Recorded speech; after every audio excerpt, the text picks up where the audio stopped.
Good morning बच्चों। अब हम बात करते हैं कक्षा 10 साइंस की। अब एक 6 पीरियड चल रहा है हमारा, मतलब 7वां पीरियड हम पढ़ाने जा रहे हैं इसमें।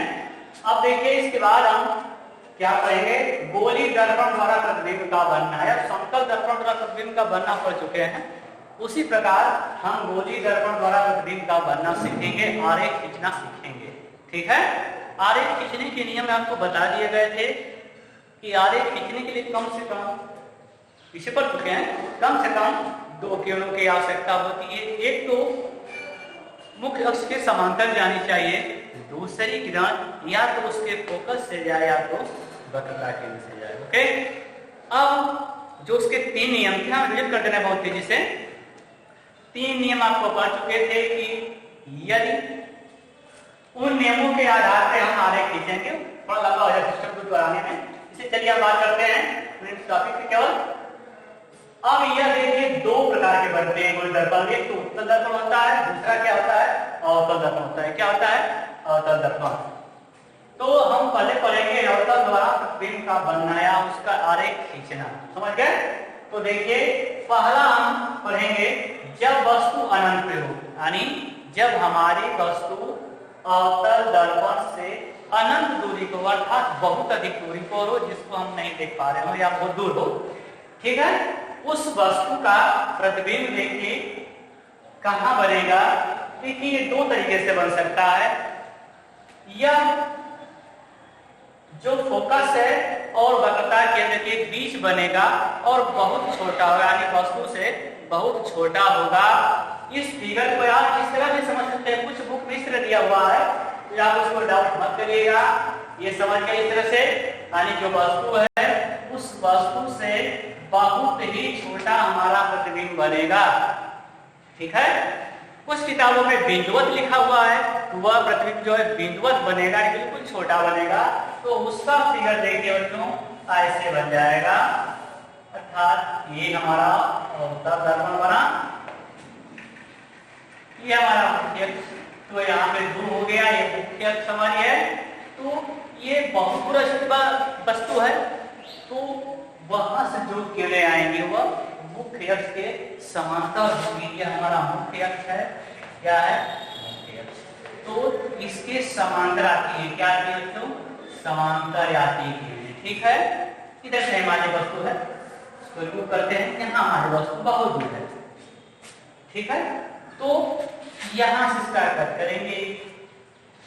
अब जानते हैं कैसे मिलती है, फोकस से मिलती है। कहां से मिलती है, फोकस से। यहाँ पे जो प्रतिबिंब प्राप्त होगा वह बिंदुवत होता है। कैसा होगा, बिंदु होगा। साफ हुई बात।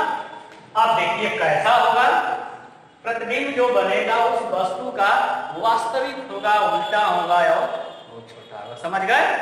दूसरा केस हम बात करते हैं, जब वस्तु अनंत और वक्रता केंद्र के बीच स्थित हो। कहां स्थित हो, अनंत और वक्रता केंद्र के बीच स्थित हो। देखिए यहाँ पे वक्रता केंद्र और अनंत पता नहीं कहां स्थित है वस्तु, उस वस्तु का प्रतिबिंब देखिए चित्र में कैसे बनाया गया है, ध्यान समझिए।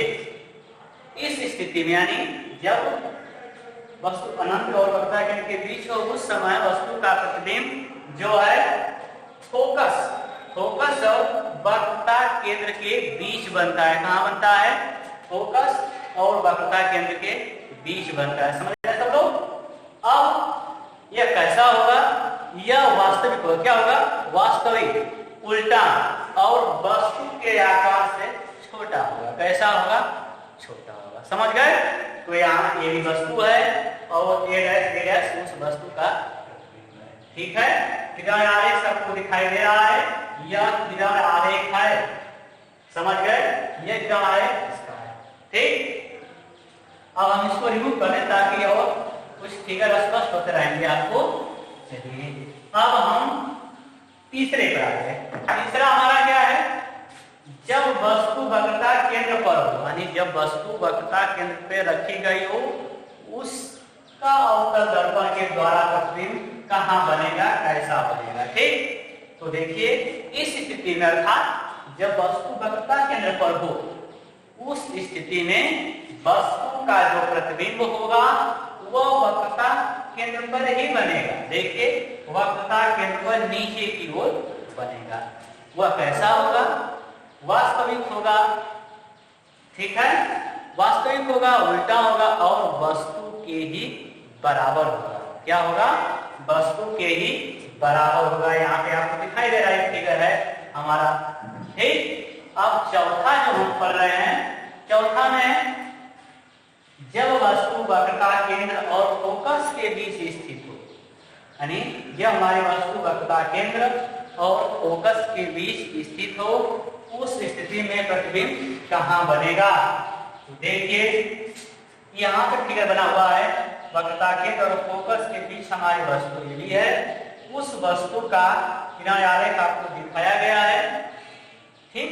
तो सुनिए, जब वस्तु वक्रता केंद्र और फोकस के बीच में होगी, उस स्थिति में वस्तु का जो प्रतिबिंब होगा वक्रता केंद्र और अनंत के बीच बनेगा। वक्रता केंद्र और अनंत के बीच बनेगा, ठीक है।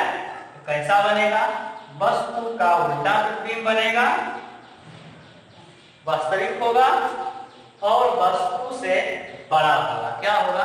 वस्तु से बड़ा होगा, ठीक। अब हम चलते हैं, पांचवा पॉइंट है, जब वस्तु फोकस पर रखी हो। कहां पर रखी हो? फोकस पर। यहां देखिए, जब वस्तु उसके फोकस पे रखी गई हो तो उस स्थिति में वस्तु का प्रतिबिंब कहां बनेगा? अनंत पर बनेगा। कहां बनेगा? अनंत पर। वह कैसा होगा? उल्टा होगा, वास्तविक होगा और वस्तु से बहुत बड़ा होगा। क्या होगा? बहुत बड़ा होगा।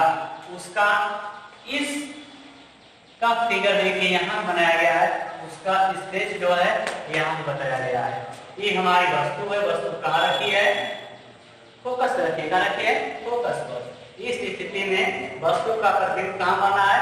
अनंत पर प्राप्त होगा, जो बहुत बड़ा होगा, ठीक है। और अंतिम पॉइंट जो हमारी है वह है जब वस्तु फोकस और ध्रुव के बीच हो। कहाँ पे स्थित हो? ध्रुव के बीच स्थित हो। उस स्थिति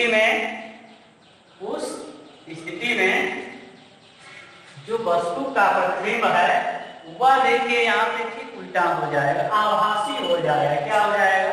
आभासी हो जाएगा, सीधा हो जाएगा और वस्तु से बड़ा प्राप्त होगा। ये ध्यान दीजिएगा, कहाँ बनेगा? दर्पण के पीछे बनेगा। कहाँ बनेगा? दर्पण के पीछे, अर्थात जिसको आप देख नहीं सकेंगे। देखिए इसका फिगर यहाँ पे दिया हुआ है। हमारी वस्तु कहाँ है? फोकस और वक्रता केंद्र के बीच स्थित है। इसका किनारे आरेख यहाँ पे दिखाया गया है और प्रतिबिंब कहाँ बना है? A dash B dash. ये कहाँ पे बने हैं? दर्पण के पीछे बना है। कहाँ बना है? दर्पण के पीछे। ये देखिए AB के समान ही है। ये क्या हो जाएगा? आभासी हो जाएगा। क्या हो जाएगा? आभासी। और यह वस्तु से बहुत बड़ा बना है, ठीक है। इसके बाद हम अगले टर्म पे चर्चा करेंगे उत्तल दर्पण द्वारा प्रतिबिंब का बनना, ठीक है। और इसके बाद चिन्ह परिपाटी का प्रयोग कैसे होता है हम आपको अगले टर्म पे बताएंगे। Okay, thank you.